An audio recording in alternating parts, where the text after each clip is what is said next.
ऐसे दावानल से गौ माता की रक्षा करते हुए, बछड़ों की रक्षा करते हुए मानो भगवान ने कह दिया मेरा अवतार इसीलिए हुआ है। विप्रधेनु सुर संसहित लीन मजुज अवतार, निज इच्छा निर्मित तनु माया गुण गोपाल। और इस लीला के पीछे एक और भी विचार है।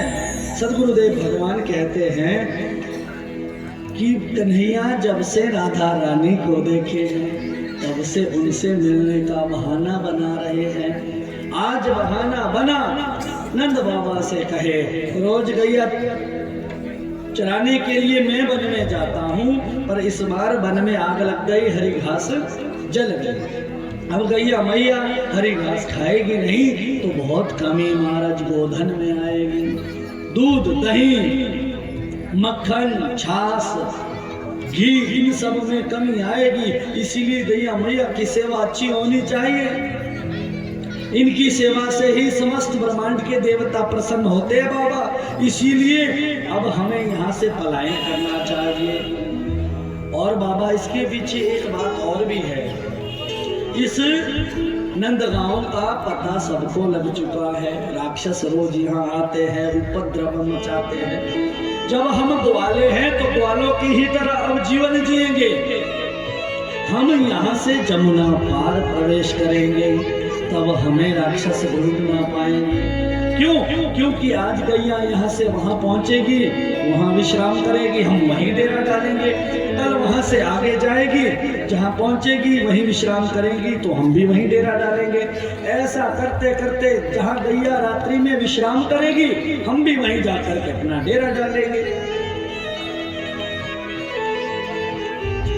ऐसे करते करते ही तो ब्रजमंडल जो आज है केवल वृंदावन नहीं है, राजस्थान की आदि सीमाओं से लेकर हरियाणा की सीमाओं से लेकर पूरा ब्रजमंडल, पूरा वृंदावन 84 कोस में इसीलिए फैला क्योंकि हर दिन जहाँ रात्रि में विश्राम होता भगवान वहीं रुकते, अगले दिन आगे चलते, फिर विश्राम होता, फिर आगे चलते। ऐसे वो 84 कोस की परिक्रमा तैयार हुई। आज भी लोग उसी क्रम से उस 84 कोस परिक्रमा को करते हैं। नंद बाबा को ये विचार अच्छा लगा तो आज नंद बाबा पूरे नंदगांव गोकुलवासियों से कहे चलो अपना तंबू बम्बू लेकर के चलिए और आज यहाँ से चलते चलते अपना घोड़ा गाड़ी बैलगाड़ी तैयार कीजिए और यहाँ से अपनी गैया बछड़े सामान उठा करके चलिए, हम जमुना पार जाएंगे। सबने इंतजाम किया। ये बात सबको बड़ी अच्छी लगी और सब महाराज अपनी तैयारी में लग गए।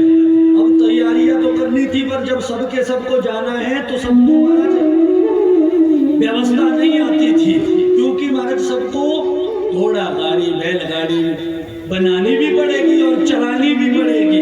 अभी तक तो थी नहीं तो बना तो ली पर चलाएं कैसे? तो चलाएं महाराज। तैयारियां शुरू हुई। महाराज ये विचार मेरा इसलिए बना क्योंकि हमारे बीच भी ये नित्य प्रतिदिन एक नया विचार यहाँ बिहार में कुछ ना कुछ हमें सीखने को मिला। क्या?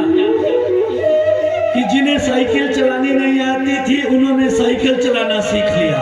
हमारे तो छुटुआ वाले बाबू है, इन्होंने साइकिल चलाना सीखा। फिर वहां से बात ऊपर बढ़ी तो महाराज फिर स्कूटर चलाना सीखा। और मजे की बात इन सब ने नहीं, मैंने भी सीखा। पहली बार महाराज ऑटो मैंने यहाँ चलाया। ऑटो चलाया महाराज, दिल्ली में 10 साल नहीं चलाया, यहाँ पहली बार चलाया। तो इसीलिए बिहार हमेशा याद आए। फिर और आगे बढ़े तो महाराज बुलेट चलाया। अब तो मेरे पास ये चाबी अभी यही है तो महाराज वो भी चलाया। फिर आगे बढ़े तो मैंने महाराज ट्रैक्टर भी मैंने व्यासपंत तक लाया। और बताओ इससे बढ़कर के पहली बार ट्रैक्टर चलाया। मनसू भैया ने बढ़िया ट्रैक्टर का प्रबंध किया तो आज भी लाए। नहीं, हमारा तो विचार बनना था ट्रैक्टर से यहीं से महाराज हिमाचल पहुंचते, पर मैंने सोचा 1 साल लग जाएगा। क्योंकि रेलगाड़ी से ही सही है। पर जैसा प्रबंध आज हमारे बीच फिर से हमारे आप लोग इन्हें राजू सिंह जी के नाम से जानते हैं, हम इन्हें नंद बाबा जी के नाम से जानते हैं, पर इन सर्टिफिकेट तो महाराज बना है राजीव रंजन सिंह जी के नाम से। और ऐसे महाराज इनके भाव से जो अगला कथा का प्रभाव बनेगा इन्होंने कह दिया है। जय हो महाराज, बहुत बहुत आनंद। बोले वृंदावन बिहारी लाल की जय। जय जय।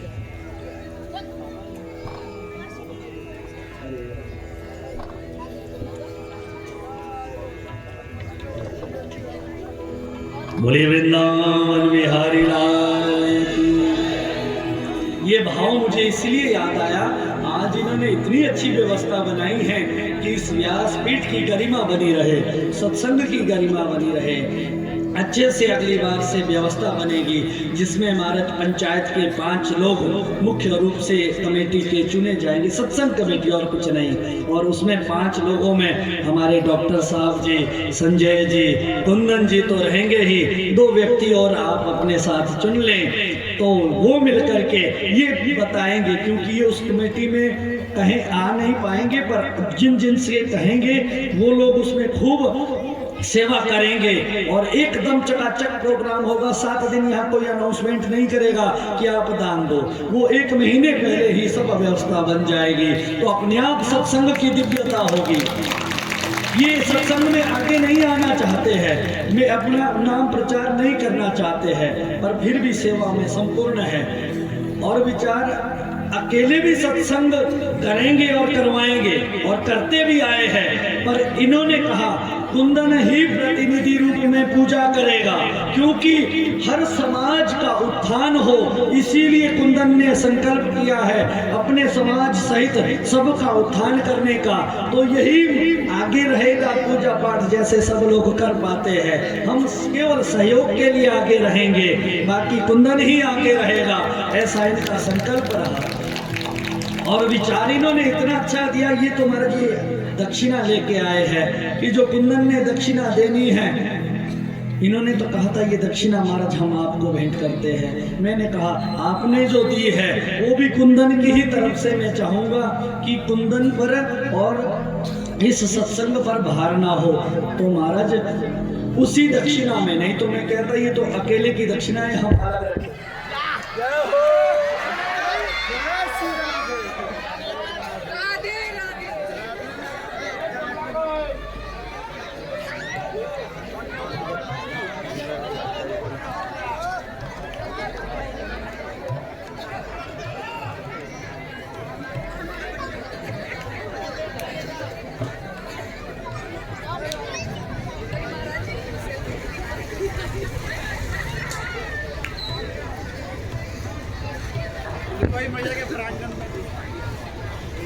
बोली वृंदावन बिहारी लाल।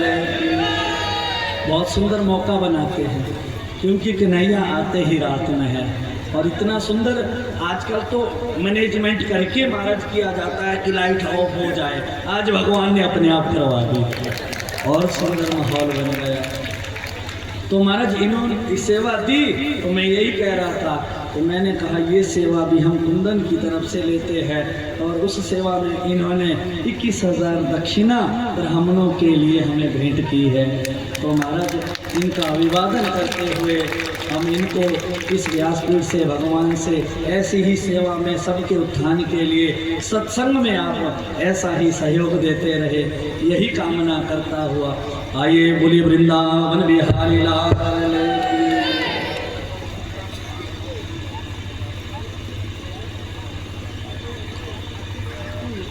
और आज आप सब उपस्थित जनता भी, अब कहने का तो नहीं है, पर फिर भी जो हो सके वो सहयोग जरूर करना। तो आइए कथा में भाव जो बना था उसी भाव में प्रवेश करते हैं कि आज भगवान वृंदावन प्रवेश कर रहे हैं। तो हम विचार कर रहे थे, हमने भी घोड़ा गाड़ी यहाँ चलाना खूब सीखा, खूब आनंद आया, और वो आनंद आज जैसे ही जमुना को पार करते हुए वृंदावन पहुंचते हैं, और वो आनंद वृंदावन पहुंचते ही सब गोकुल वासियों को आनंद दे रहा है। और वृंदावन की शोभा आप भी देखिए कितनी प्यारी है।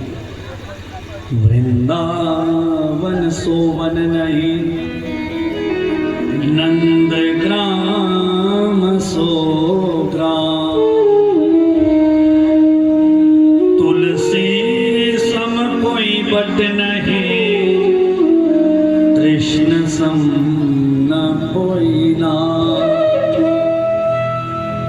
वृंदावन की विशेषता है, वृंदावन की 3 चीजें बड़ी प्रसिद्ध है। वृंदावन की वेणु, वृंदावन की धेनु और वृंदावन की वेणु। वृंदावन की वेणु क्या है, ध्यान देना आप सब लोग। ये बंसी जो आप सुन रहे हैं ये वेणु है। वेणु कहते हैं बंसी के लिए। ये जैसे ही बजती है, दुनिया का कोई ही ऐसा व्यक्ति होगा जिसको भगवान कृष्ण की याद ना आती हो।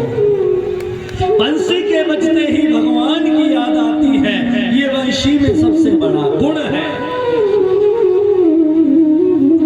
और जब ये वंशी बोलती है, इसकी तान हम सुनते हैं, ऐसी बोली बोलिए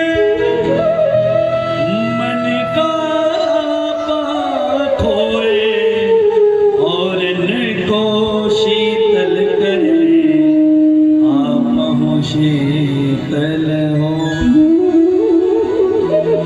ये जब बोलती है, या तो बोलती नहीं है, मौन रहती है, सबके फूंकने से बजेगी नहीं, और जब बजेगी तो इतना सुंदर बोलती है कि हर एक व्यक्ति के मन को हर लेती है। इतना मीठा बोलती है कि सब प्रसन्न हो जाते हैं। और ये गुण इसमें आया कैसे, ये ध्यान देने वाली बात है। इसके लिए इन्होंने ग्रंथियों का त्याग किया है। हमारे अंदर काम, क्रोध, मोह, लोभ, अहंकार, ईर्ष्या, द्वेष की ग्रंथियां हैं जो हमें गुटका मारा लगा रहता है। जब तक हमारे मन में गांठें रहेगी तब तक हमारा मन इन द्वंद्वों से मुक्त नहीं हो पाएगा। जिस सत्याग्रह इस कथा के माध्यम से हम जिस सत्य को पकड़ना चाहते हैं, वो मन उस सत्य को कभी महाराज एक्सेप्ट नहीं कर पाएगा। क्यों? क्योंकि अंदर हमने ग्रंथियां गांठें सा रखी है, तो वो धुन, वो भाव प्रकट ही नहीं होगा। अरे सत्यों को पचाना और सत्यों को बोलना, सत्यों के साथ रहना इतना आसान नहीं है। हम लोग तो इतने चालाक बनते हैं कि हम लोगों ने मुहावरा बना दिया, लकोक्ति बना दी कि सच्चाई कड़वी होती है। ऐसा मुहावरा आपने भी सुना पड़ा होगा, सच्चाई कड़वी होती है। और हम बड़े चालाक हैं, सच्चाई कड़वी हो ही नहीं सकती, क्योंकि जो सत्य है वो तो मेरे भगवान का स्वरूप है। सत्य कैसे कड़वा हो सकता है? कहीं ना कोई गड़बड़ है, मिलावट है भैया। जिसने ये मुहावरा लकोक्ति बनाई है, इसकी सच्चाई कड़वी होती है। मैं खुद हैरान रहा कि सच्चाई कड़वी कैसे हो सकती है। तो इसका उत्तर मुझे वृंदावन में मिला मैया। मैं वृंदावन जब गया पहली बार, बांके बिहारी जी के दर्शन करने पहुंचा। दर्शन तो महाराज भीड़ भाड़ में उतने ही हो पाए जितने होने थे, पर महाराज मुझे दर्शन हुए नहीं हुए, पर बांके बिहारी को पता चल गया कि मैं वहां आया हूं। यही बड़ी बात है, क्योंकि मैं उन्हें देख पाया या नहीं देख पाया, और उन्होंने मुझे जरूर देखा। इस बात का प्रमाण तब मिला जब महाराज हम बाहर मथुरा में चौबे कढ़ाई लगा करके दूध पिलाते हैं। खूब महाराज कुल्हड़ मिट्टी के निकाल करके मैंने 50-50 रुपए के 2 गिलास लिए। मैं और मेरा मित्र साथ में थे, और दोनों ने महाराज जैसे ही भगवान बिहारी जी का नाम लेकर के प्रसाद अमृत पाया, तो मैंने घटाघट करके आनंद का अनुभव किया। पर मेरा मित्र था, उसने जैसे ही घूंट लगाई, करता हुआ उसने दूध को थूक दिया। मैंने कहा अरे भैया, दूध है, अमृत है, भगवान का प्रसाद है, तूने इसे थूक दिया, ऐसा क्या है जो तूने इसे थूक दिया? और मुझे दर्द इस बात का भी हुआ क्योंकि पैसे मैंने दिए थे, अपने पैसों का दर्द सबको होता है। तू मेरे द्वारा खरीदे दूध का ऐसा इंसल्ट करेगा? उसने कहा नहीं, कड़वा है। कैसे कड़वा है? मैंने उसका कुल्हड़ पकड़ा और खुद पिया तो देखा दूध तो मीठा था। अरे भैया, मैंने सोचा सच में कड़वा होगा, कुल्हड़ के अंदर कुछ गड़बड़ होगी, पर ये दूध तो मीठा है। उसने कहा दूध कड़वा नहीं है तो फिर? अरे मेरे मुंह में अंदर वो गुटखा लगा हुआ है, जिसकी वजह से मैंने दूध लिया तो उस गुटखे का रस भी अंदर जा रहा था, इसीलिए मुंह कड़वा हो गया, मैंने दूध थूक लिया। ध्यान देना, हम लोग भी गुटखा फंसाए हुए हैं, ये वाला नहीं जो आप खाते हैं महाराज। वो काम, क्रोध, मोह, लोभ, अहंकार, ईर्ष्या, द्वेष के गुटके हमारे अंदर फंसे हैं। अच्छी बात, सत्संग की बात कोई सुनाए तो अच्छी नहीं लगती, क्योंकि वो गुटके महाराज उस बात को कड़वा कर देते हैं और फिर हम उस सत्य को प्राप्त नहीं कर पाते। बंसी ने हमें सिखाया, अपने अंदर की गांठें खोल दो, तब तुम्हारे भाव से, मन से जो भी शब्द निकलेगा वो भी अपने आप मीठा हो जाएगा। इससे हमें ये भी सीख मिलती है कि हम सबको वंशी होना चाहिए। आप बताओ कौन कौन वंशी होना चाहता है? कोई नहीं है। एक, दो,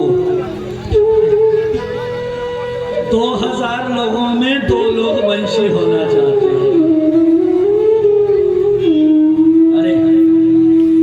सही बात है, क्योंकि हमारा टेस्ट संसार के विषयों में लगा है, हमारा मुंह संसार के स्वाद में लगा है। और जिस दिन हम वंशी हो जाएंगे उस दिन महाराज भगवान हमें अपने अधरों पर वंशी रूप में बिठाएंगे। जिस दिन हम संसार के विषय वासनाओं का त्याग करेंगे उस दिन हम वंशी हो जाएंगे। इतना आसान नहीं है वंशी होना। ये वंशी बना कौन? शेर साहब ध्यान देना, ये जो बंसी भगवान के मुख अधरों पर रहती है, ये है कौन है? ये महाराज शिव है। और शिव जैसा त्यागी कोई नहीं है, जिसने काम, क्रोध, मोह, लोभ, अहंकार, ईर्ष्या, द्वेष सबको, वासनाओं को त्यागा हो। शिवम वंशी, आप हिंदी तो पढ़े होंगे, वंशी कैसे लिखते हैं? वो उसके ऊपर अंग की मात्रा और शी, वंशी। अब जब कोई साधना करेगा और साधना में तो महाराज उल्टा होना पड़ेगा, तो वही वंशी शिवम था। शिवम जब महाराज साधना से अपने आप को समर्पित किए तब वही शिवम वंशी हो गए। शिवम में मोहलंत है, वो अंग की मात्रा बनी, वो रहा और पीछे शिव आया तो वंशी बन गए। यही वंशी शिव रूप में रामावतार में हनुमान जी बने और वही हनुमान जी, बोलिए पवन सुत हनुमान की जय।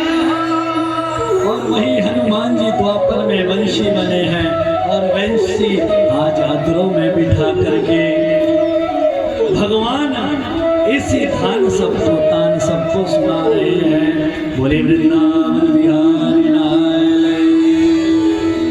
लो आज भोले बाबा सोमेश्वर महादेव वंशी बने हैं, पवन सुत हनुमान वंशी बने हैं।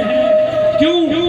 भोले बाबा ने और हनुमान जी ने त्याग किया और त्याग के चलते ही सत्संग करते ही जो सत्संग करेगा और त्याग करेगा वही वंशी बन पाएगा।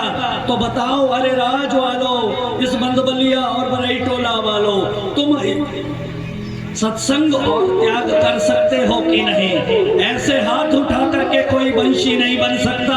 अगर वंशी बनना है तो उसके लिए सत्संग और त्याग करना पड़ेगा, तभी हम वंशी वंशी बन पाएंगे। और वही वंशी बनने के लिए आज हमारे बीच हमारे और आपके सबके प्रिय हमारे विधायक महोदय जी, सुनील मणि जी, अरे महाराज क्या बात है, ये व्यासपीठ और बिंदवलिया पूरा क्षेत्र, बरई टोला, ये पूरा क्षेत्र इस सत्संग में आपका अभिनंदन करता है। और हम आपको इस व्यासपीठ से यही साधुवाद और शुभाशीष भगवान से मांगते हैं कि महाराज आप ऐसे ही सत्संग के लिए और सेवा के लिए और इन सब अपने क्षेत्र वालों के लिए ऐसे ही महाराज मान सम्मान पद प्रतिष्ठा के साथ सत्संग में आए, क्योंकि इस बार का सत्संग आपके ही भाव से, संकल्प से, प्रतिज्ञा से महाराज पूर्ण होने जा रहा है। और इस मौके पे आप आए हैं तो मानो महाराज इन सब की उम्मीद और सब यजमानों के द्वारा किया गया सत्संग अपने विराम और पूर्णता की ओर बढ़ रहा है। आपके आने पर महाराज बहुत बहुत शुभ संकेत और शुभ सत्संग की दिशा दशा निरूपित हो रही है। तो महाराज आपके आने पर ऐसा दिव्य सत्संग जो यहाँ पर चल रहा है आपका स्वागत करता है, अभिवादन करता है। अब तो क्योंकि पिछली बार समय कम मिल पाया था पर आज बढ़िया समय मिला, और जितना मिला है ये ऐसा समय मिले कि हम भी आपके इस क्षेत्र के पक्के व्यास हो गए हैं। ये दूसरा सत्संग है और आगे हमारे राजू सिंह जी, सेठ साहब ने, डॉक्टर साहब ने, संजीव जी ने, कुंदन जी ने, सब पंचायत के भी यहाँ पर, नगर परिषद के भी और सब गणमान्य व्यक्ति, मातृशक्ति, आप सब ने ये विचार किया है ये सत्संग अभी और 9 बार होगा, इसका मतलब 9 साल और होगा। तो अगर 9 साल और सत्संग होगा तो हम चाहते हैं कि इस सत्संग के साथ साथ आप अभी अगले 10 साल तक महाराज हमारे साथ और इस क्षेत्र के साथ ऐसे ही बने रहे, क्योंकि महाराज जो पद आपको मिला है वो तो संसार वालों का पद है, पर जो ये व्यासपीठ और सत्संग आपको पद देगी इसकी तो कोई गणना भी नहीं कर सकता। ये आपको क्या देगी आप भी नहीं सोच सकते। इसीलिए मेरा यही आपसे भाव भी है, प्रेम भी है, निवेदन भी है कि आप अभी अपने पूरे समाज के उत्थान के लिए, इस बालक ने आज ना जाने किस भाव में डूब करके संकल्प किया, इसको खुद पता नहीं कि कैसे सत्संग ये सफल होगा, पर भगवान जब संकल्प देते हैं तो सफल बनाने के लिए भी कोई ना कोई महाराज तैयारी कर देते हैं। और उस तैयारी में महाराज आपकी उपस्थिति इस बालक के लिए बहुत बड़ा महाराज बल है, और ये बल इस समाज के लिए ऐसा ही बना रहे। बड़े पद पर बैठने पर हर एक छोटे को भी महाराज अपने साथ शोभायमान करना ही बड़ों का काम है। बड़ा वो राजू सिंह जी ने बड़ी सुंदर बात सुबह कही। तुलसीदास बाबा जी कहते हैं बड़ा वो व्यक्ति है जो महाराज छोटे को भी बड़ा बना दे। वो कैसे? चंद्रमा को कलंक लगा और चंद्रमा जी रोते रोते महाराज भोले बाबा के चरणों में आए। आप सबने ध्यान सुना होगा। और आज भोले बाबा वो भोले बाबा है, प्रसंग यही लगा था कि भोले बाबा ही वंशी बने हैं, जो हनुमान फिर वंशी बने हैं। मानो भोले बाबा हनुमान फिर वंशी बने। आज भगवान ने उन्हें अपने अधरों पे बिठा दिया। तो सुनना, वही भोले बाबा बड़े हैं। क्यों बड़े? उन्हें क्यों महादेव कहते हैं? क्योंकि चंद्रमा जो चरणों में आया हुआ था, उस चंद्रमा को भी उन्होंने सिर पे बिठाया कि मैं तो पूज्य हूँ ही, पर तुम भी आज से पूज्य रहोगे।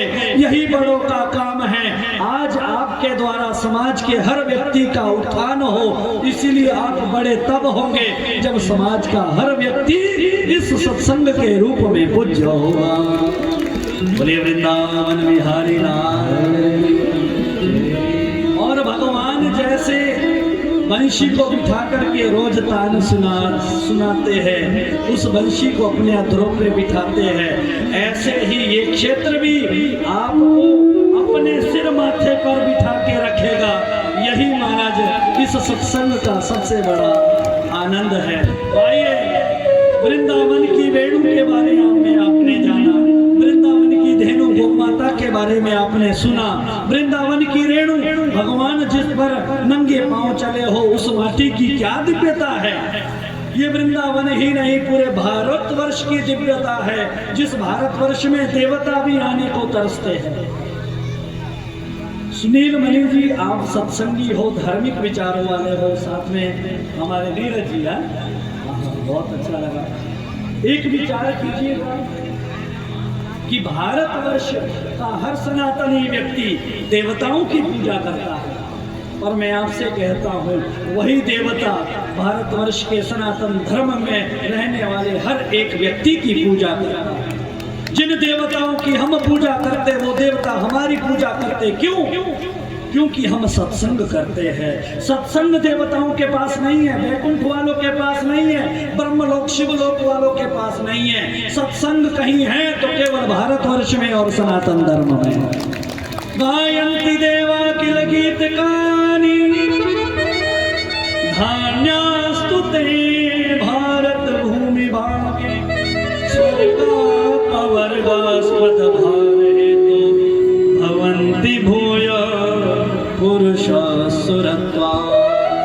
तो आइए ऐसे सत्संग में भगवान के अंग संग वृंदावन में प्रवेश करेंगे, और ऐसे वृंदावन में आज भगवान अपने पूरे ब्रजवासियों सहित गोचारण करते हुए प्रवेश पाते हैं। मन चल रे हो मन चल रे। आज सुनील मणि जी आपके विधायक साहब पहुंचे तो पूरी जनता प्रसन्न है। सब आदरणीयों गणमान्य लोग पहुंचे तो सब प्रसन्न हैं, और यज्ञ अपनी सफलता की ओर, पूर्णता की ओर जा रहा है, क्योंकि यज्ञ की अग्नि प्रचंड रूप में प्रज्वलित हो चुकी है। सब महाराज देवता गा रहे हैं, झूम रहे हैं, नाच रहे हैं, वृंदावन में आ रहे हैं। हर एक गोपी रूप में, लता रूप में, पता रूप में, वृक्ष रूप में भगवान का अंग संग चाहती हुई सब आ रही है। आइए, तो इतने दिन से हमारा उत्सव लगा था, जो बिहार वालों ने अपना परिचय इस सत्संग के माध्यम से दिया। आज बताइए अपने विधायक साहब को कि किस मस्ती में ये सत्संग इतने दिनों से चल रहा है। वही मस्ती हाथ उठा करके ताली से देते हुए इस पूरे सत्संग द्वार में दिखनी चाहिए।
के विधायक साहब और हमारे राजीव रंजित सिंह जी, आदरणीय सब लोग भी अगर एक हाजिरी भर दें तो इस सत्संग की हाजिरी